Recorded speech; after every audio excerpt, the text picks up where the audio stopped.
Tingnan nyo yung nangyari kahapon, ha? Katanging-tanging Philippine Star lang ang nasa front page din, Cayetano, I'm still Senate President. Okay? Sa Philippine Star, to be fair, ha? Siyempre, mas malaki yung sa kanila. Okay lang yun kasi araw nila kahapon. Pero kasabay pa rin, Cayetano is still the Senate President. Okay. Tandaan nyo yung context na sinasabi ni Senator Marcoleta. Hindi naman martial law ngayon.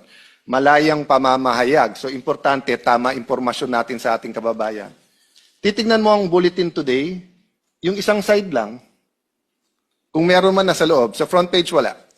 Wala at all. Okay. Siyempre, yung isa sa pinakakilala at alam natin pinaka-credible, Inquirer, sila... Senator Cayetano, huwag po tayo masyadong demanding. Ano po? Ito magreklamo na wala ka sa front page. Limited po ang front page space ng mga dyaryo. Kaya pili lang po talaga ang nalalagay dyan. Pero hindi ibig sabihin hindi na sila patas. Dahil kung titingnan mo naman online, all these news outlets reported his statement. It is in their online platform. Kung saan libo-libo ang nagbabasa. The front page is reserved for the biggest and latest news. Yun bang bagong kaganapan? Yun po kasing pagkapit sa kapangyarihan at hindi pagtanggap sa pagkatalo nyo, lumang balita na po.